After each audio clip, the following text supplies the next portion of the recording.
ស្ដាប់រឿងព្រេងគេងលក់ស្រួលនិទានរឿងស្រីហតោបទេសភាគទី5ការបំបែកមិត្តភាគទី3ក្រោយពីបានស្ដាប់សត្វក្អែកឈ្មោលនិយាយរឿងប្រាប់ហើយក្អែកញីក៏សួរទៅក្អែកឈ្មោលថាខ្ញុំស្ដាប់អស់សេចក្តីហើយតើបងគិតធ្វើឧបាយនោះដូចម្ដេចចូលប្រាប់ឧបាយនោះឲ្យខ្ញុំបានដឹងផងសត្វក្អែកឈ្មោលនិយាយប្រាប់ថានៅស្រះមួយមានទឹកថ្លាឆ្វេងនៅជិតទីលំនៅរបស់យើងនេះតែងតែមានព្រះរាជបុត្រទាំងឡាយយាងចូលមកស្រង់ទឹកលេងសប្បាយជារៀងរាល់ថ្ងៃពេលមុជទឹកទ្រង់តែងតែដោះខ្សែកមាសទុកនៅលើផែនថ្មក្បែរមាត់ស្រះនោះហើយទើបចុះទៅស្រង់ទឹកនោះចូលអូនហើរទៅឆក់លួចយកខ្សែកមាសនោះហើយពួមមកទម្លាក់ទុកក្នុងរុនដែលមានអាពស់ចង្រៃអាស្រ័យនៅថ្ងៃមួយព្រះរាជបុត្រទាំងឡាយស្ដេចយាងមកស្រង់ទឹកក្នុងស្រះនោះដូចធម្មតាហើយមេក្អែកក៏ធ្វើតាមឧបាយកលដូចបានគិតគ្នាទុកជាមុនគ្រានោះឯងព្រះរាជបុត្រទាំងឡាយក៏បានទតឃើញមេក្អែកលបឆក់យកខ្សែកមាសដូច្នេះស្ដេចដេញតាមមេក្អែកដើម្បីដណ្ដើមយកខ្សែកមាសនោះមកវិញរហូតដល់រុនឈើក៏បានប្រទះឃើញពស់វែកនោះហើយក៏បបួលគ្នាសម្លាប់ពស់នោះចោលទៅរងចប់រឿងក្អែកឈ្មោលញីនិងពស់តែត្រឹមនេះចជាប្អូនបាននិយាយចាក់បណ្ដោយថាបើដូច្នេះចូលបងទៅចាត់ចែងធ្វើការក្នុងកាលឥឡូវនេះទៅហើយសូមឲ្យបានសម្រេចសមប្រកបតាមសេចក្តីប្រាថ្នាកុំបីខានឡើយលំដាប់នោះឯងជាបងដើរចូលទៅរកស្ដេចសីហៈលុះចូលទៅដល់ហើយក៏ក្រាបបង្គំពោលពាក្យថាព្រះអង្គទូលព្រះបង្គំសង្កេតឃើញហេតុការណ៍ប្រកបដោយសេចក្តីភ័យខ្លាចយ៉ាងខ្លាំងទើបចូលមកជួបព្រះអង្គដោយប្រញាប់ប្រញាល់ព្រោះថា124ក្នុងគ្រាអន្តរាយឬក្នុងការដឹងខុសគន្លងផ្លូវឬក៏បណ្ដោយឲ្យឱកាសល្អកន្លងផុតទៅ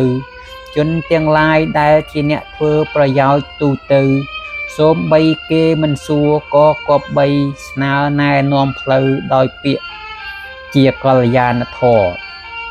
125ព្រះរាជាភាជសម្រាប់ត្រង់នៅសេចក្តីសុខដែលកើតឡើងដោយទ្រព្យសម្បត្តិមិនមែនជាភាជសម្រាប់ត្រង់នៅរាជការទេ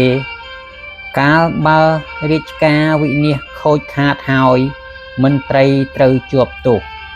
ក្នុងករណីនេះសូមទ្រង់ពិចារណាមើលចុះ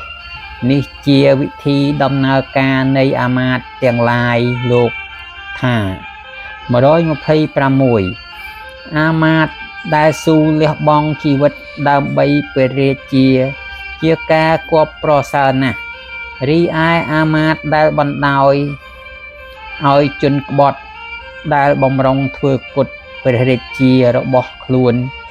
មិនគប្ប្រសើរឡើយស្ដេចសីហៈត្រេកអរសាទរណាស់សួរទៅវិញថាបើដូច្នេះតើឯងត្រូវការនិយាយដូចម្ដេចខ្លះសត្វនិយាយឡើងថាព្រះអង្គសត្វគោសំដែងកិរិយាចំពោះមុខទូលព្រះបង្គំមើលទៅហាក់មិនគួរគប្បីដល់ព្រះអង្គសោះមានពោលពាក្យនិន្ទាត្រគោះបោះបោកមើលងាយព្រះចេស្តាលោភលន់ប្រុងដណ្ដើមរាជសម្បត្តិស្ដេចសីហៈបានស្ដាប់ពាក្យញុះញង់នេះហើយមានសេចក្តីភ័យតក់ស្លុតក្នុងចិត្តស្ថិតនៅស្ងៀមមិនចេញស្ដីសោះសត្វនិយាយបន្ថែមទៀតថាព្រះអង្គទ្រង់បានលះបង់ចោលអ្នករាជការចាស់មុនអស់ហើយតាំងសត្វគោនេះឲ្យកាន់តំណែងយ៉ាងធំ សម្រាប់រាជការផែនដីទាំងអស់អំពើនេះជាទោសធំសម្បើមណាស់ព្រោះថា127ស្រីត្រទ្រង់នៅមន្ត្រីដែលមានសក្តានុពលខ្លាំងនិងម្ចាស់ផែនដីឲ្យរឹងជំហរ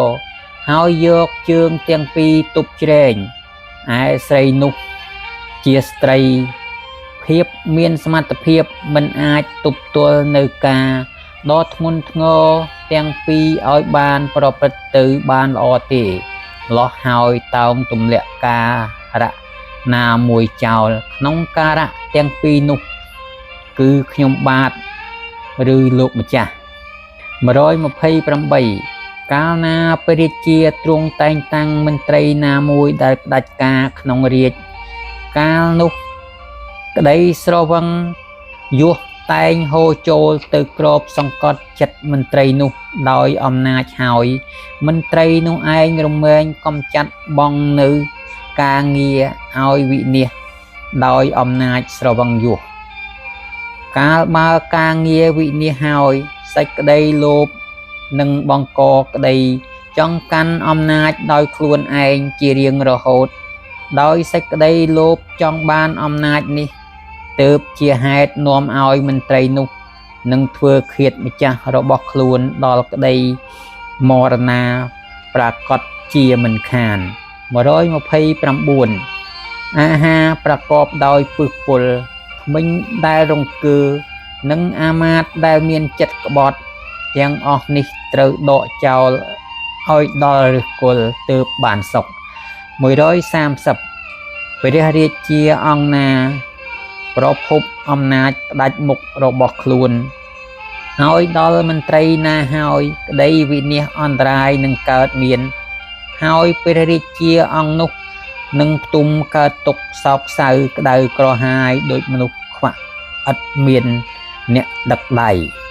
សត្វគោនេះធ្វើកិច្ចការសពគ្រប់បែបយ៉ាងតាមតែទំនើងចិត្តរបស់វាព្រះអង្គជាសាក្សីក្នុងរឿងនេះស្រាប់ហើយបានទាំងជ្រាបច្បាស់នៅកិច្ចការទាំងអស់នោះសពគ្រប់ផងព្រោះថា131បុរសណាមិនចង់បានទ្រព្យបុរសនោះមិនមាននៅក្នុងលោកនេះទេក្នុងលោកនេះនរណាមួយមិនក្រឡេកមើលដោយអបអរចំពោះប្រពន្ធក្មេងដែលមានរូបស្អាតគួរជាទីពេញចិត្តនៃអ្នកដទៃដាច់សីហៈពិចារណាមើលមួយស្របក់ក៏ឆ្លើយតបទៅវិញថាណែពាក្យដែលឯងនិយាយនេះពិតមែនហើយទោះបីដូច្នេះក៏ដោយក៏គួរនឹកដល់គ្រាកំសត់កំរដែលយើងនិងសត្វគោនេះបានធ្វើក្តីស្និទ្ធស្នាលជាមួយគ្នាយ៉ាងខ្លាំងជាយូរយារណាស់មកហើយផងឯងចូលមើលលោកថា132មិត្តណាជាទីស្រឡាញ់ពេញចិត្តបើទុកជាកុហកបោកប្រាស់យើងខ្លះមិត្តនោះក៏នៅតែជាទីស្រឡាញ់ពេញចិត្តដដែលដូចរាងកាយយើងទោះបីមានរោគាព្យាធិពេញរាងកាយទាំងអស់អ្នកណាមួយមិនស្រឡាញ់រាងកាយរបស់ខ្លួន133មិត្តណាជាទីស្រឡាញ់ពេញចិត្តសូម្បីធ្វើឲ្យយើងមិនពេញចិត្តយ៉ាងណាមិត្តនោះនៅតែជាមិត្តជាទីស្រឡាញ់ពេញចិត្តដដែលដូចភ្លើងសូម្បីឆេះមិនទីមហាសាលអ្នកណាមួយលែងនិយមរាប់អានភ្លើងទៀតសត្វចកនិយាយបន្ថែមទៀតថាព្រះអង្គរឿងនេះជាទោសកំហុសធំខ្លាំងណាស់ព្រោះថា134ព្រះរាជាបើស្រឡាញ់ពេញចិត្តចំពោះជនណាទោះបីជាព្រះរាជបុត្រក្តីទោះបីជាអាមាត្យក្តីឬជនបរទេសក្តីទ្រព្យតែងរត់ចូលទៅជាសេរីនៃជននោះសូមព្រះអង្គព្រះសន្តាប់ពាក្យនេះតទៅទៀតថា135ការរលត់បងនៅពាក្យជជែកដែលមិនជាទីពេញចិត្តតែងនាំមកនៅសេចក្តីសុខទីណាមានអ្នកនិយាយហើយមានអ្នកស្ដាប់ទីនោះក្តីសម្រេចផលគួរជាទីពេញចិត្តតែងកើតឡើងពេលនេះព្រះអង្គបានដកមន្ត្រី រាជការចាស់ដែលជាឫសគល់ចោលអស់ទៅហើយបែរជាមកតាំងបន្ទប់លើកដំកើងជនបរទេសធ្វើជាត្រីមុខឲ្យជាធំជាងពួកទូលព្រះបង្គំជាមន្ត្រីរាជការចាស់ទៅវិញអំពើនេះមិនត្រឹមត្រូវតាមធម៌ព្រះនោះទេព្រោះថា136ព្រះរាជាមិនគួរគប្បីរាប់អានលើកដំកើងជនបរទេសដោយអាងហេតុថាមន្ត្រីរាជការចាស់ប្រព្រឹត្តខុសទេអំពើនេះជាទោសធំណាស់ព្រោះថាជនបរទេសយើងនឹងអាចជឿទុកចិត្តបានថាមិនទំលាយរាជសម្បត្តិឲ្យវិនាសឬអ្វីស្ដេចសីហៈនិយាយជំទាវថាពាក្យឯងនេះប្លែកអស្ចារ្យណាស់មិនមែនឬអ្វីសត្វគោនេះយើងបានឲ្យអភ័យហើយនាំយកមកទំនុកបំរុងឲ្យធ្វើការឲ្យមានកិត្តិយសហេតុដូចម្ដេចក៏ឯងសម្គាល់យល់ថាវាគិតចង់ក្បត់រាជយើងទៅវិញសត្វចចកនិយាយបញ្ជាក់ថា137នោះអាក្រក់បើទុកជាលើកដំកើងឲ្យមានយុះស័កយ៉ាងណាក៏ដោយក៏នៅតែមិនមានភាពស្មោះត្រង់មិនលះបង់សារជាតិដើមដដែលដូចជាកន្ទុយឆ្កែសូម្បីគេយកប្រេងមកលាបរឹតឲ្យត្រង់ក៏មានចុងស្ទើតដដែល138ធម្មតាកន្ទុយឆ្កែបើទោះបីជាគេកែយកប្រេងលាបយកខ្សែចងយកសម្ពត់រុំចងទុកអស់12ឆ្នាំក៏ឥតអំពើកាលណាគេស្រាយចំណងចេញក៏ត្រឡប់កន្ទុយកងក់ឡើងវិញដដែល139ការបណ្ដុះបណ្ដាលឲ្យចម្រើនឬការរាប់អានលើកដំកើងឲ្យប្រសើរនឹងអាចញ៉ាំងមនុស្សខលខូចចិត្តអាក្រក់ឲ្យត្រេកអរពេញចិត្តដូចម្ដេចកើតដូចដើមឈើដែលមានពឹសពុលសូម្បីយកទឹកអម្រឹតទៅស្រោចស្រពក៏មិនអាចត្រឡប់ចេញផ្លែផ្កាជាទីប្រាថ្នាដូច្នោះបានដែរព្រោះហេតុនោះបានជាទូលព្រះបង្គំនិយាយថា140ជនណាដែលមិនចង់ឲ្យកល្យាណមិត្តវិនាសគួរគប្បីប្រាប់ឧបាយកលនានាដែលនាំឲ្យកើតជាប្រយោជន៍ទោះកល្យាណមិត្តមិនសួរមុនក៏ដោយនេះជាធម៌នៃលោកសប្បុរសទាំងឡាយបើពុំនោះទេជននោះនឹងត្រូវគេចាត់ទុកថាជាជនអកតេ141ជនណាហាមឃាត់គេមិនឲ្យធ្វើអំពើអកុសលជននោះឈ្មោះថាជាមិត្តដែលនាំទៅរកសេចក្តីរុងរឿងកម្មណាប្រាសចាកការតេះដៀលកម្មនោះឈ្មោះថាជាកម្មបរិសុទ្ធប្រពៃស្រីណាពេញចិត្តប្រព្រឹត្តកាមជាមួយស្វាមីស្រីនោះថាជាភរិយាជនណាមានអ្នកសប្បុរសទាំងឡាយគោរពបូជាសរសើរជននោះឈ្មោះថាបណ្ឌិតធម្មជាតិណាមិនធ្វើឲ្យស្រវឹងសៅមងធម្មជាតិនោះឈ្មោះថាជាសេរីជនណារួចពីខ្ញុំតណ្ហាជននោះឈ្មោះថាជាបុគ្គលមានសេចក្តីសុខជនណាស្មោះត្រង់ឥតប្រែប្រួលជននោះឈ្មោះថាជាមិត្តជនណាទូលមានអប់រំបានជននោះឈ្មោះថាជាបរិសុទ្ធរឿងនេះបើព្រះអង្គមិនព្រមភ្ញាក់ស្មារតីបណ្ដោយឲ្យសត្វគោធ្វើគុតទាំងដែលទ្រង់បានជ្រាបរួចហើយកំហុសដូច្នេះមិនមែនជាទោសអាមាត្យសពបុកមន្ត្រីខ្ញុំបំរើទេព្រោះថា142ព្រះរាជាជាប់ព្រះទ័យក្នុងកាមមិនគយគុណមើលកិច្ចការរាជការនិងផលប្រយោជន៍ប្រទេសជាតិប្រព្រឹត្តធ្វើតាមតែទំនើងព្រះទ័យស្រវឹងពុនពេកក្រៃដូចដំរីចុះព្រេងក្រោយមកទ្រង់កើតមានសេចក្តីមានះក្របសង្កត់ឲ្យធ្លាក់ từក្នុងជ្រោះជ្រៅគឺសេចក្តីសោកសៅហើយទ្រង់តែងដាក់ទោសទម្លាក់កំហុសមកលើអាមាត្យសពមុខមន្ត្រីមិនបាននឹកនាដល់ទោសកំហុសរបស់ព្រះអង្គឡើយស្ដេចសីហៈនឹកក្នុងចិត្តថា143ព្រះរាជាមិនត្រូវដាក់ទណ្ឌកម្មជនដទៃដោយអាង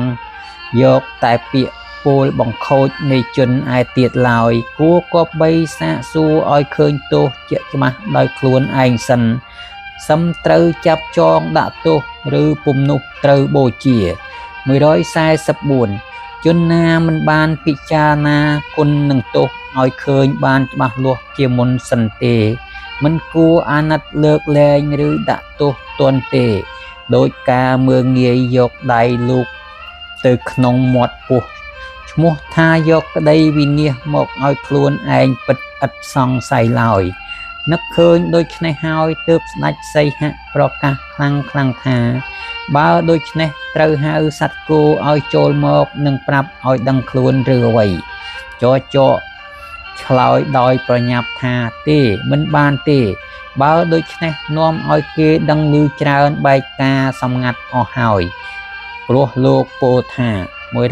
145ការសម្ងាត់សូម្បីតែបន្តិច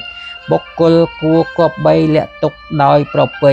គប្បីរក្សាដោយមើងម៉ាត់តាមតែអាចធ្វើទៅបាន146ការងារដែលត្រូវចាប់ផ្ដើមធ្វើឬត្រូវបង្គាប់ឲ្យគេធ្វើឬក៏ត្រូវធ្វើដោយខ្លួនឯងបើបុគ្គលមិនប្រញាប់ប្រញាល់ធ្វើឲ្យបានរស់រានទាន់ពេលវេលាទេនោះពេលវេលានឹងជញ្ជក់ក្រេបផឹកស៊ីរសជាតិការងារនោះអស់រលីងព្រោះហេតុនោះការងារអ្វីមួយដែលជនទាំងឡាយប្រពធ្វើហើយត្រូវតែចាត់ការភ្លាមដោយមើងម៉ាត់និងប្រយ័ត្នប្រយែងព្រោះថា147ការសម្ងាត់ដូចជាទាហានមិនមានទឹកចិត្តមាំមួនសូម្បីមានគ្រឿងសស្ត្រាវុធការពារបរិបូរហើយក៏មិនអាចទ្រាំថិតនៅក្នុងកន្លែងអស់កាលបានយូរឡើយព្រោះក្តីរង្គៀសខ្លាចក្រែងអាចឲ្យសត្រូវប្រយុទ្ធទម្លាយបានបើទុកជាសត្វគោនេះមើលទៅឃើញទោសកំហុសខ្លួនហើយចូលមកជួបព្រះអង្គសូមការអភ័យទោសក៏មិនគួរគប្បីរាប់អានជាមិត្តតទៅមុខទៀតដែរព្រោះថា148ជនទាំងឡាយណាចង់ចងសម្ព័ន្ធមេត្រីម្ដងទៀតចំពោះមិត្តដែលបានប្រទោសរួចម្ដងទៅហើយជនទាំងឡាយនោះឈ្មោះថាទៅរកសេចក្តីស្លាប់តែម្ដងដាច់សីហៈនិយាយដោយក្លាហានថាយើងចង់ដឹងដែរតើសត្វគោនេះវាអាចហ៊ានធ្វើគុតដណ្ដើមរាជយើងដេចទៅសត្វចកឆ្លើយតបទៅវិញថា149នៅពេលដែលយើងមិនទាន់ស្គាល់ប្រវត្តិគេច្បាស់យើងមិនត្រូវវាយតម្លៃសមត្ថភាពរបស់គេថាដូចដេចឡើយចូលមើលសមុទ្រក៏ចាញ់សត្វត្រដេងវិចដែរដាច់សីហៈសួរថាចុះរឿងនោះតើមានហេតុភេទដូចម្ដេចចកនិយាយរឿងនោះតទៅទៀតថារឿងសត្វត្រដេវិចញីឈ្មោលនិងសមុទ្រនៅលើត្រើយសមុទ្រមួយកន្លែងមានសត្វត្រដេវិចញីឈ្មោលអាស្រ័យរស់នៅលុះដល់ពេលជិតពងសត្វត្រដេវិចញីនិយាយទៅកាន់សត្វត្រដេវិចឈ្មោលថា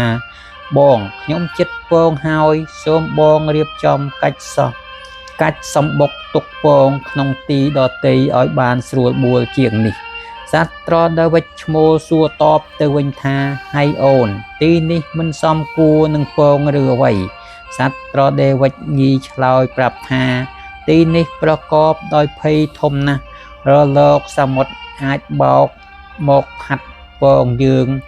ទៅបានសត្វត្រដេវិចឈ្មោលនិយាយដោយការមើលងាយថាយីបងឥតកម្លាំងតស៊ូបណ្ដោយឲ្យរលកសមុទ្របោកយកពងទៅបានឬត្រដេវិចញីអស់សំណើចសើចហើយឆ្លើយតបថានេបងចុះបងនឹងទឹកសមុទ្រតើអ្នកណាធំជាងអ្នកណាព្រោះថាជនទាំងឡាយណាដឹងច្បាស់ថាគួរធ្វើ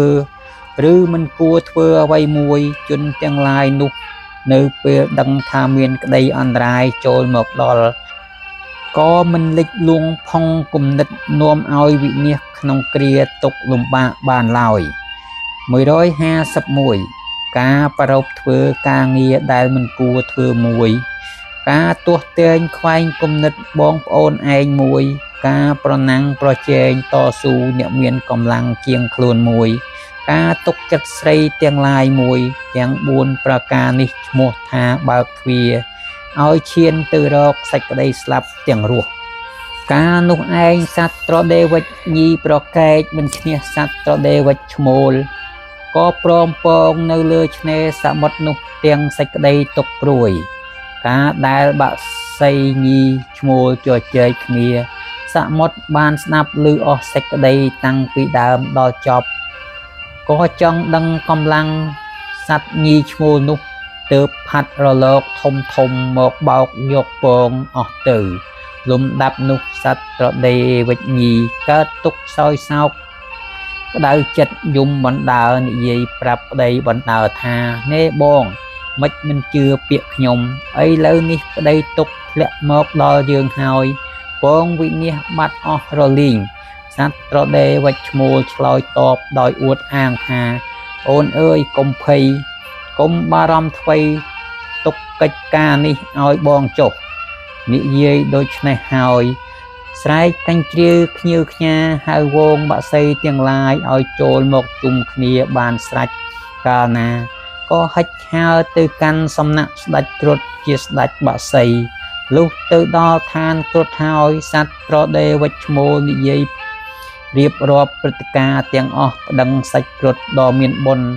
ដែលជាស្ដេចគ្រប់គ្រងរក្សាពួកបក្សីឲ្យដឹងសេចក្តីសពគ្រប់ប្រការថាព្រះអង្គទូលព្រះបង្គំបានតាំងទីឋានកាច់សំបុកទុកពងអាស្រ័យនៅឆ្នេរសមុទ្រមិនបានប្រព្រឹត្តឈាមឆ្គងឲ្យខុសគន្លងធម៌ទេឥឡូវសមុទ្រកំណាចចង្រៃនេះបានផាត់រលកមកបោកយកពងទូលព្រះបង្គំអស់រលីងទូលព្រះបង្គំកើតទុក្ខពុំសុខចិត្តចូលមកទូលព្រះអង្គឲ្យបានជ្រាប កាលនោះស្ដេចគ្រុឌបានស្ដាប់សម្ដីសត្វត្រដេវិចប្តឹងដូច្នេះហើយក៏ចូលទៅក្រាបបង្គំព្រះឥសូរដែលជាអ្នកកសាងលោកគ្រប់គ្រងលោកនិងប្រល័យលោកឲ្យទ្រង់ជ្រាបតាមដំណើរសេចក្តីព្រះឥសូរកាត់សេចក្តីឲ្យសមុទ្រយកពងមកសងសត្វត្រដេវិចឈ្មោលវិញស្ដេចគ្រុឌទទួលព្រះរាជអង្គការរបស់ព្រះឥសូរជាទីគោរពហើយត្រឡប់មកវិញបង្គាប់ឲ្យសមុទ្រយកពងទៅប្រគល់ឲ្យបក្សីញីឈ្មោលវិញក្នុងកាលនោះហងរឿងសត្វត្រដេវិចញីឈ្មោលនិងសមុទ្រចប់តែប៉ុណ្ណេះស្ដេចសីហៈសួរបញ្ជាក់ថាធ្វើម្ដេចឲ្យយើងអាចដឹងបានថាគួរមានគំនិតក្បត់យើង ចចនិយាយដំណើរប្រាប់ថាអាគោនេះវាប្រហើនណាស់កាលណាវាចូលមកក្រាបបង្គំព្រះអង្គវាសម្ដែងអាការៈហាក់ដូចជាគោរពកោតក្រែងហើយបង្ហាញស្នែងតម្រង់ទៅមុខកាលនោះព្រះអង្គគង់នឹងជ្រាបមិនខានសត្វចចនិយាយហើយចូលទៅរកសត្វគោធ្វើទឹកមុខស្រងោតស្រងាត់ហាក់បីដូចជាមានភ័យធំខ្លាំងណាស់ ឯសត្វគោមើលឃើញសត្វចចកត្រេកអរសាទរណាស់ក៏សួរទៅថាហើយបងចចកដ៏ចម្រើនអើយមានការអ្វីបានជាប្រញាប់ប្រញាល់ដូចនេះតើសុខសប្បាយជាទេសត្វចចកឆ្លើយដោយឧបាយថាលោកអើយធម្មតាយើងខ្ញុំជាអ្នកបម្រើរាជការរកក្តីសុខសប្បាយមកពីណាបានព្រោះថា 152 ជនណាធ្វើជាអាមាត្យជននោះត្រូវតែពឹងសម្បត្តិដែលនៅក្នុងអំណាចរបស់អ្នកដទៃមានចិត្តមិនដែលបានស្ងប់ខ្សែមខ្សាន្តទេព្រមទាំងមិនទុកចិត្តជីវិតខ្លួនឯងថែមទៀតផង 153 តើនរណាបានទ្រព្យសម្បត្តិហើយមិនឡើងចាងតើនរណាម្នាក់ដែលលង់ក្នុងអំណាចរបស់ខ្លួនហើយអាចរំលត់ទុក្ខទោសអន្តរាយបាន នៅលើផែនដីនេះតើនរណាមានចិត្តរឹងមិនផ្លាត់ខ្លួនដួលព្រោះស្រីម្យ៉ាងទៀត តើនរណាជាទីស្រឡាញ់នៃព្រះរាជាក្នុងលោកនេះតើនរណាមានអំណាចខ្លាំងដែលអាចគេចផុតពីសេចក្តីស្លាប់បានតើនរណាជាអ្នកសុំទានហើយបានដល់ក្តីគោរពដ៏ខ្ពង់ខ្ពស់មួយវិញទៀតតើនរណាដែលធ្លាក់ខ្លួនទៅក្នុងអន្ទាក់នៃជនអាក្រក់ហើយបានត្រឡប់ជាបរិសុទ្ធបរិបូរណ៍ដោយសេចក្តីក្សេមក្សាន្ត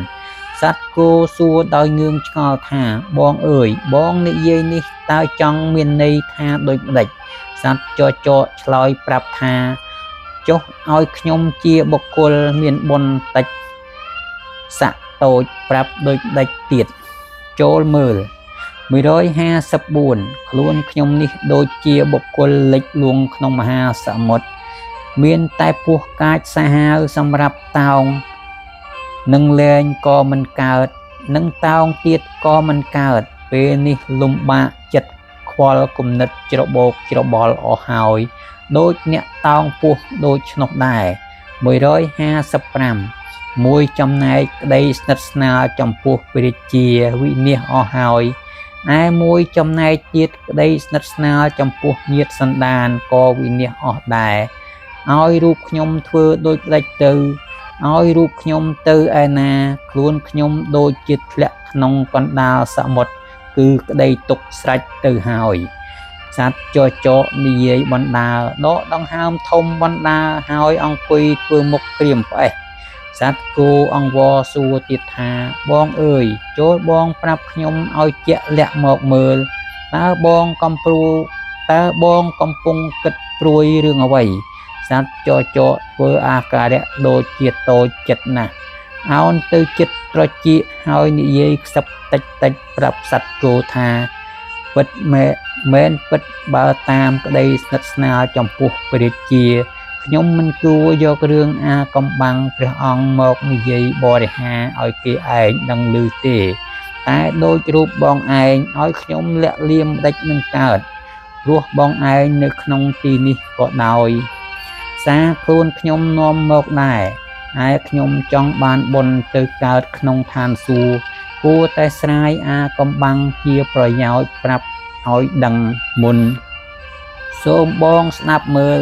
ចាស់យើងប្រែចិត្តចេញពីបងហើយបាននិយាយអាកំបាំងប្រាប់ខ្ញុំដោយសម្ងាត់ថាអញបំរុងនឹងសម្លាប់សត្វគោយកសាច់ស៊ីនឹងចែកចាយបរិវារឲ្យស៊ីចំអែតផ្ទៃហើយសត្វគោបានស្ដាប់ពាក្យនេះហើយក៏ធ្លាក់ទឹកមុខតូចចិត្តក្រៀមក្រំពេញអរាសត្វចចកធ្វើជាលួងលោមនិយាយរំលឹកថាហើយបងអើយកុំកើតទុកតូចចិត្តធ្វើអ្វីធ្វើម្ដេចសំណាងយើងត្រូវតែត្រិះរិះពិចារណារកឧបាយកលកែខៃតាមការគួរកាលបើមានគ្រោះកាចចង្រៃធ្លាក់មកដល់សត្វគោរិះគិតមួយស្របក់ហើយយល់សេចក្តីផ្សេងតែម្នាក់ឯងថាកិច្ចការដូចនេះក៏អាចកើតមានដែរតែពាក្យនេះទំនងជាអកប្បកិរិយាចចកអាក្រក់ឬមិនមែនទេដឹងដំណើរនេះនរណាក៏មិនគប្បីអាចនឹងយល់សេចក្តីចំពោះអំពើដូចនេះបានឡើយព្រោះថា156នារីទាំងឡាយតែងចូលចិត្តសេពគប់មនុស្សអាក្រក់ព្រះរាជាតែងសពព្រះរាជតីអាមាត្យមិនមានគុណសម្បត្តិទ្រព្យសម្បត្តិតែងហូរទៅរកតែជនកំណាញ់ឯភ្លៀងតែងធ្លាក់ចុះតែលើភ្នំនិងមហាសមុទ្រ157ជនអសប្បុរសតែងទទួលរស្មីសោភាដែលចេញពីគុណសម្បត្តិដែលនៃអភិជនដែលខ្លួនអាស្រ័យនៅជាមួយដូចប្រដាប់គូចិញ្ចើមដែលមានពណ៌ខ្មៅកខ្វក់ពីកំណើតកាលបើស្ថិតនៅលើចិញ្ចើមនៃស្ត្រីល្អហើយក៏ត្រឡប់ទៅជារុងរឿងវិញសត្វគោត្រេះរិះមើលសាចុះសាឡើងមួយស្របក់ហើយក៏ពោលថាអនិច្ចាអោកម្មអាក្រក់ចង្រៃចុះហេតុដែលនាំឲ្យវិបត្តិនេះកើតឡើងមកពីណាព្រោះថា188 ព្រះរាជាសូមបីអាមាត្យប្រតិបត្តិដោយប្រយ័ត្នប្រយែងយ៉ាងណាក៏មិនសពរាជខតិត្រេកអរប៉ុន្មានដែរតែរឿងនេះនឹងទុកថាប្លែកដោយម្ដេចកើតឯអាមាត្យណាមួយដែលមានក្តីល្អហើយដែលមានភក្តីល្អហើយបែរត្រឡប់ជាសត្រូវទៅវិញនេះទើបហៅថាប្លែកអស្ចារ្យមែនដំណើរនេះជនណាមួយក៏មិនគប្បីអាចយល់សេចក្តីបានងាយទេព្រោះថា159មែនពិត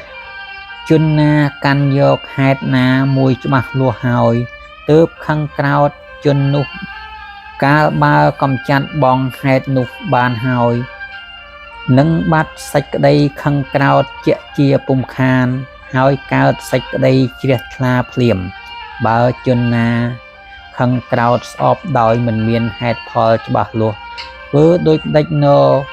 នឹងញ៉ាំងចិត្តជននោះឲ្យស្ងប់ហើយត្រេកអរបានអាត្មាអញធ្វើអំពើអ្វីខ្លះក្បត់ព្រះរាជាឬមួយព្រះរាជាទ្រង់ខឹងក្រោធដោយព្រះទ័យអាក្រក់ប្រាសចាកហេតុផលសត្វចចកឆ្លើយស្របតបវិញថារឿងនេះអាចកើតឡើងយ៉ាងនេះបានដែរចូលបងស្ដាប់សុភាសិតដូចតទៅនេះ160អាមាត្យខ្លះជាអ្នកប្រាជ្ញអ្នកខ្លះមានស្វាមីភក្តីស្និទ្ធស្នាលធ្វើឧត្តមប្រយោជន៍ចំពោះប្រទេសជាតិពិតត្រឡប់ជាបានក្តីស្អប់ខ្ពើមវិញក៏មានឯអាមាត្យខ្លះទៀតក្បត់ព្រះរាជាដោយត្រង់បែរជាទទួលការរាប់អានទៅវិញក៏មានអោចរិតនៃព្រះរាជាជាទីជ្រកកោននៃជននេះប្លែកអស្ចារ្យច្រើនប្រការអ្វីម្លេះណូតួនាទីនៃអាមាត្យនេះមានភាពស្មុគស្មាញណាស់សូម្បីព្រះក៏មិនអាចប្រតិបត្តិឲ្យល្អបរិបូរណ៍បានឡើយ161ធ្វើគុណដល់អសប្បុរស100ដងមិនបានផលនិយាយពាក្យសុភាសិតដល់មនុស្សល្ងង100ដងឥតអំពើនិយាយពាក្យពីរោះដល់មនុស្សក100ដងឥតប្រយោជន៍ប្រើឧបាយប្រាជ្ញា100ដងចំពោះជនឥតពិចារណាក៏មិនបានការ162នៅលើដើមច័ន្ទមានពស់នៅក្នុងត្រពាំងដែលដេដាស់ដោយផ្កាឈូកមានក្រពើនៅក្នុងទ្រព្យសម្បត្តិមានជនពាលជាអ្នកឈ្នានីសនៅក្នុងលោកនេះសេចក្តីសុខដែលប្រឆាការថ្នាំងថ្នាក់ចិត្តមិនមានសោះឡើយ163នៅគល់ដើមច័ន្ទមានអសេរពឹសនៅផ្កាច័ន្ទមានមេឃុំកាចនៅមែកច័ន្ទមានសត្វស្វានៅចុងដើមច័ន្ទមានខ្លាឃ្មុំដូច្នេះនៅដើមច័ន្ទទាំងមូលអត់មានត្រង់ណាដែលមិនមានសត្រូវអាក្រក់អាស្រ័យនៅទេស្ដេចយើងខ្ញុំស្គាល់ច្បាស់ណាស់ព្រះបន្ទូលពីរោះផ្អែមដូចទឹកឃ្មុំតែព្រះទ័យពោពេញទៅដោយពឹសពុលព្រោះថា164ហុចដៃបក់ហៅពីចម្ងាយភ្នែកក្រឡេកមើលដោយអាការៈស្រឡាញ់ពេញចិត្តឲ្យអង្គុយអាសនៈរួមជាមួយពាក់កណ្ដាលអ្នកលោកដៃទៅត្រកងអោបដោយក្តីស្នេហាសម្ដែងការយកចិត្តទុកដាក់សាកសួរដោយវាចាជាទីស្រឡាញ់ពេញចិត្តតែខាងក្នុងពោពេញទៅដោយពឹសពុលឯចំណែកខាងក្រៅមានសម្ដីផ្អែមដូចទឹកឃ្មុំស្ទាត់ជំនាញក្នុងនយោបាយឆបោក165សំពៅគេធ្វើសម្រាប់ឆ្លងមហាសមុទ្រប្រទីបគេធ្វើសម្រាប់អុជបំភ្លឺក្នុងពេលងងឹតផ្លិតគេធ្វើសម្រាប់បក់ក្នុងពេលគ្មានខ្យល់កង់វេគេធ្វើសម្រាប់វឹកវើនដំរីកាចចុះព្រេងដូច្នេះនៅលើភូគោលនេះមានរបស់អ្វីមួយដែលព្រះរាជាអ្នកកសាងលោកមិនបានសាងទុកឲ្យត្រេះរិះពិចារណាខ្ញុំជឿថាសូម្បីតែព្រះព្រហ្មដែលជាអ្នកបង្កើតលោកក៏ទម្លាក់ការព្យាយាមចោលក្នុងការទូមានព្រានប្រដៅមនុស្សអាក្រក់ដែរសត្វគោព្រួយបារម្ភតានតឹងក្នុងចិត្ត ស្ទើរប្រេះទ្រូងដកដង្ហើមធំគិតថាអោកម្មអាត្មាអញអើយវ័យក៏អាក្រក់ម្លេះណោអាត្មាអញស៊ីតែសន្ទូងជាអាហារហេតុអ្វីក៏លោកមកចោតប្រកាន់ហើយប្រាថ្នាសម្លាប់ចោលដូចនេះណោព្រោះថា166ជនពីរផ្នែកណាមានទ្រព្យស្មើគ្នាមានកម្លាំងស្មើគ្នាជនពីរផ្នែកនោះទើបអាចបង្កវិវាទច្បាំងគ្នាបានចុះបើមួយផ្នែកមានអំណាចខ្ពង់ខ្ពស់មួយផ្នែកទៀតថោកទាបឥតអំណាចសោះតើនាំឲ្យកើតវិវាទចម្បាំងគ្នាម្ដេចទៅសត្វគោចិញ្ចឹងគិតហើយគិតទៀតថានរណានរញុះញង់ស្ដេចសីហៈឲ្យខឹងក្រោធហើយឲ្យគុំគួនរករឿងពងសម្លាប់អាត្មាអញដូច្នេះអាត្មាអញគិតពុំយល់ហេតុផលសោះបើលោកម្ចាស់ខឹងក្រោធហើយប្រាថ្នានឹងបំផ្លិចបំផ្លាញអាត្មាអញមែនរឿងនេះគួរភ័យជានិច្ចមែនព្រោះថា167កាលណាក៏ដោយព្រះតីព្រះរាជាដែលមន្ត្រីរបស់ព្រះអង្គបំបែកឲ្យបែកហើយតវិញមិនជាប់ទេដូចកងដៃផលិតពីកែវដែលជនណាម្នាក់ធ្វើឲ្យបែកហើយជនណានៅមានអំណាចអាចតឲ្យជាប់ដូចដើមវិញបាន168ហេតុដែលគួរឲ្យភ័យខ្លាចមានពីរប្រការគឺរន្ទះបាញ់និងដេកជានុភាពនៃព្រះរាជាតែរន្ទះបាញ់ធ្លាក់តែមួយកន្លែងឯដេកជានុភាពព្រះរាជាធ្លាក់នៅជុំវិញខ្លួនយើងករណីបែបនេះថាបើត្រូវស្លាប់ក្នុងសង្គ្រាមប្រសើរជាងឥឡូវមកស្លាប់ដោយបញ្ហាយ៉ាងនេះមិនល្អមើលសោះព្រោះថា169ស្លាប់ហើយបានកើតក្នុងឋានសួគ៌មួយសម្លាប់សត្រូវហើយបានសេចក្តីសុខមួយធម៌ពីរប្រការនេះឯងជាធម៌មានគុណប្រសើរបំផុតគេធ្វើបានដោយកម្រណាស់តែមានបុរសមានចិត្តខ្ជិលខ្លាទាំងឡាយទេទើបអាចធ្វើបានពេលនេះជាកាលប្រយុទ្ធគ្នាទៅហើយនឹងដកថយវិញមិនកើត170នៅក្នុងពេលដែលមានសង្គ្រាមបើមិនច្បាំងក៏គង់តែស្លាប់បើច្បាំងមានផ្លូវរួចជីវិតនោះដូច្នេះពួកអ្នកប្រាជ្ញនិងអ្នកចម្បាំងតែងតែជ្រើសរើសយកការច្បាំងដើម្បីរក្សានៅអាយុជីវិត171ថាបើក្នុងកាលណាអ្នកប្រាជ្ញមើលឃើញផ្លូវអ្វីមួយដទៃក្រៅពីការច្បាំងប្រយុទ្ធគ្នាក្នុងកាលនោះលោកយល់ថាត្រូវតែធ្វើសង្គ្រាមតស៊ូស្លាប់ក្នុងដៃសត្រូវ172បើមានជោគជ័យត្រូវបានទ្រព្យសម្បត្តិតែបើស្លាប់វិញក៏ត្រូវបានជាប្តីស្រីទេពអប្សរកាលយើងជារបស់ត្រូវបែកធ្លាយទៅក្នុងពេលណាមួយហេតុអ្វីក៏ញញើតញញើមមិនហ៊ានស្លាប់នៅក្នុងសមរភូមិសត្វគោគិតយ៉ាងដូចនេះរួចហើយបែរទៅនិយាយប្រាប់សត្វចចកថា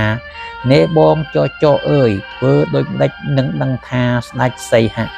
ចង់សម្លាប់ខ្ញុំចចកឆ្លើយប្រាប់ថាកាលណាស្ដេចសីហៈនេះចងចិញ្ចើមសម្លឹងមើលបងឯងដោយភ្នែកមុតបញ្ចេញក្រចកហាមាត់បង្ហាញចង្កូមគួរឲ្យសម្បើមកាលនោះបងត្រូវតែសម្ដែងសេចក្តីអង្អាចក្លាហានតស៊ូនឹងស្ដេចសីហៈវិញព្រោះថា173ជនទាំងឡាយណាសូម្បីមានកម្លាំងតែឥតមានអំណាចបើបែបនេះហើយហេតុអ្វីគេមិនមើលងាយចូលមើលភ្លើងមនុស្សលោកហ៊ានជន់ក្រោមបាតជើងឥតកោតញញើតទេទោះជាយ៉ាងណាក៏ដោយរឿងទាំងអស់នេះលាក់កំបាំងឲ្យចិត្តកុំឲ្យសាយភាយឡើយបើមិនដូច្នោះទេខ្លួនបងឬខ្លួនខ្ញុំត្រូវវិនាសមិនខានចចកនិយាយបង្ការស្កាត់ផ្លូវយ៉ាងនេះរួចស្រេចហើយក៏ដើរទៅជួបចចកមួយទៀតដែលជាប្អូនចចកប្អូនឃើញបងមកដល់ក៏ស្រែកសួរថា មិនទៅបងអើយកិច្ចការនោះសម្រេចហើយឬនៅចជាបងឆ្លើយប្រាប់វិញថាកិច្ចការសម្រេចហើយវាទាំងពីរអ្នកនោះបែកបាក់គ្នាហើយចជាប្អូនសួរបញ្ជាក់ទៀតថារឿងនេះមានកិច្ចការអ្វីសង្ស័យគួរឲ្យតាក់ទាមទៀតទេព្រោះថា174នោះណាណ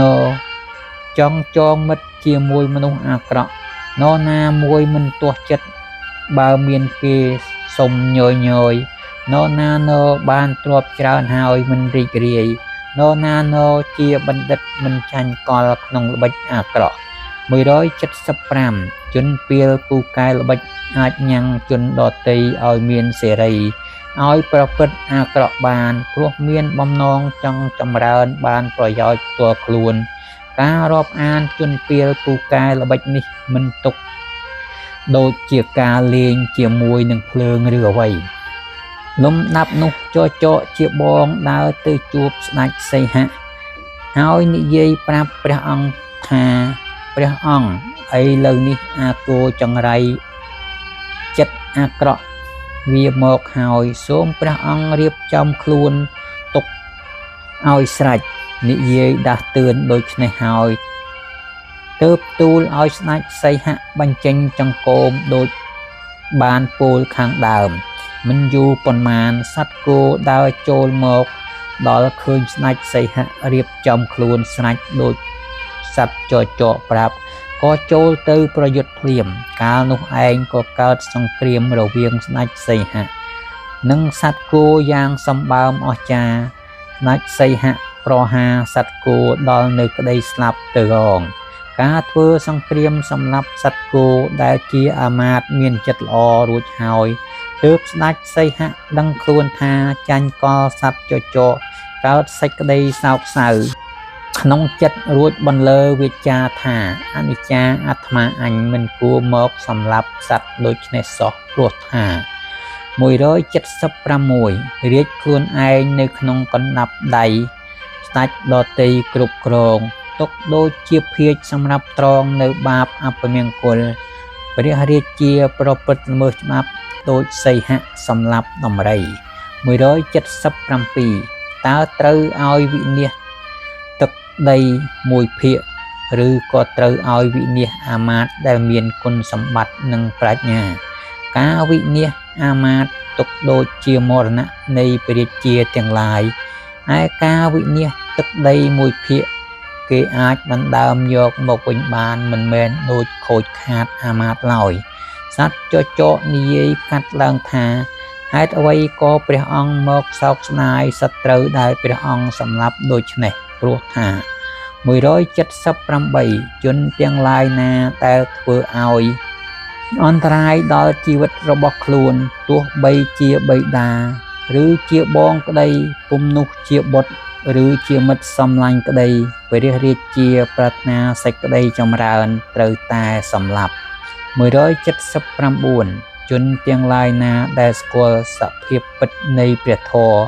ប្រយោជន៍និងកាមមិនគួរមានករណាតែមួយចំណែកទេព្រោះថាជនទាំងឡាយដែលមានតែចិត្តអត់ធន់មិនអាចស៊ីបាយដែលស្ថិតនៅក្នុងកណ្ដាប់ដៃ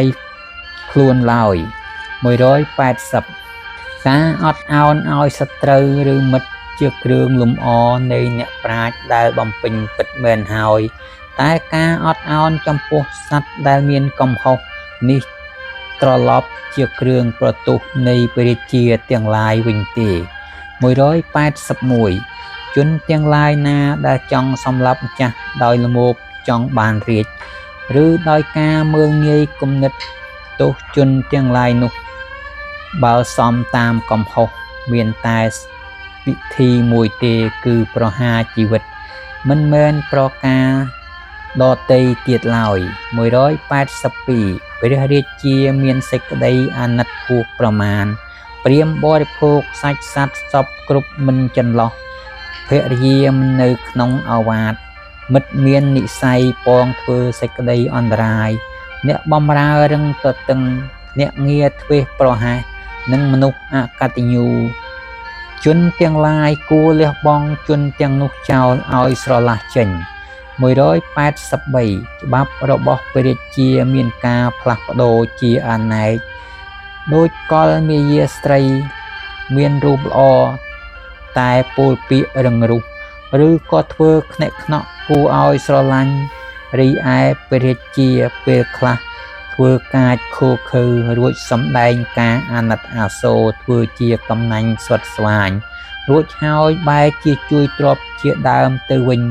ពេលខ្លះទៀតធ្វើការចំណាយហួសហេតុរួចហើយក៏ប្រមូលគៀងគរយកមកវិញលុះសัตว์ចចកមេល្បិចពោលពាក្យលួងលោមដោយសម្ដីប្រាប់ក្តីហេតុផលឲ្យស្ងប់ខ្សែមខ្សានហើយស្ដេចសីហៈក៏ត្រឡប់តាំងខ្លួនដូចធម្មតាចូលទៅស្ថិតនៅលើបល្ល័ង្កវិញសត្វចចកប្រកបដោយក្តីប្រាថ្នាហើយមានចិត្តរីករាយសប្បាយក្រៃលែងស្រែកឲ្យពរដល់ស្ដេចចតុបាទថាបពិតព្រះមហារាជសូមព្រះអង្គមានសិរីមង្គលគ្រប់ប្រការសូមសុភមង្គលផ្ដល់ក្តីសុខចម្រើនដល់សពសត្វទាំងអស់តទៅសត្វចចកជូនពររួចហើយក៏ចូលទៅកាន់ទីឋានខ្លួនសុខសប្បាយដូចប្រក្តីដើមទៅរងកាលនោះលោកមហាបណ្ឌិតក្រាបបង្គំទូលព្រះរាជបុត្រទាំងឡាយមុនបញ្ចប់ថាការបំបែកមិត្តនេះដែលទ្រង់ទាំងឡាយបានត្រងត្រាប់ស្ដាប់តាំងពីដើមដល់ចុងចប់សន្មតថាចប់អស់អាចសេចក្តីត្រឹមប៉ុណ្ណេះហើយព្រះរាជបុត្រទាំងឡាយត្រាស់តបវិញថាយើងទាំងអស់គ្នាបានស្ដាប់កថាដ៏វិចិត្រដោយក្តីជ្រះថ្លាក្រៃលែងបានក្តីសុខសប្បាយបានក្តីសុខកាយសប្បាយចិត្តឥតឧបមាលោកមហាបណ្ឌិតក្រាបទូលបញ្ជាក់ថាសូមទ្រង់គ្រប់ព្រះអង្គបានប្រកបដោយពរនេះតទៅ184សូមឲ្យការបំបែកមិត្តនេះមានចំពោះតែនៅទីលំនៅសត្រូវទ្រង់ទាំងឡាយចុះនោះអាក្រក់សាមានសូមឲ្យព្រះយមរាជចាប់កាច់កបំផ្លិចបំផ្លាញនាំយកទៅកាន់ទីវិនិច្ឆ័យហិនហោចខ្លោចផ្សាអស់រលីងរៀងរាល់ថ្ងៃកុំបីខានសូមមហាជនតាំងនៅដោយក្តីបរិបូរណ៍ព្រមទាំងដោយក្តីសុខចម្រើនគ្រប់ប្រការជាអនេកអានន្ទអស់កាលជានិរន្តរ៍និងសូមកុលបុត្រយុវជនទាំងឡាយមានចិត្តរីករាយចំពោះកថាជាទីមនោរម្យក្នុងលោកនេះគ្រប់ទិនតិពារាត្រីទៅអងកថាខណ្ឌទី2ឈ្មោះការបំបែកមិត្តមានក្នុងស្រីហេតោបទេសចប់តែត្រឹមនេះសូមបងប្អូនរងចាំស្ដាប់កថាខណ្ឌទី3ដែលឈ្មោះថាសង្គ្រាមជាបន្តទៅទៀតសូមបងប្អូនធ្វើការត្រេះរិះពិចារណានៅក្នុងកថាខណ្ឌនីមួយឲ្យបានស៊ីជម្រៅដើម្បីយកសេចក្តីល្អនិងអាក្រក់មកដាក់នៅក្នុងខ្លួនហើយដើម្បីដោះស្រាយបញ្ហាដែលកើតមានឡើងចំពោះខ្លួននៅពេលដែលមានហេតុភេទកើតឡើងនោះសូមបងប្អូនកុំភ្លេចជួយចុច like subscribe និងសញ្ញាកណ្ដឹងផងដើម្បីទទួលបានវីដេអូថ្មីទៀតសូមអរគុណ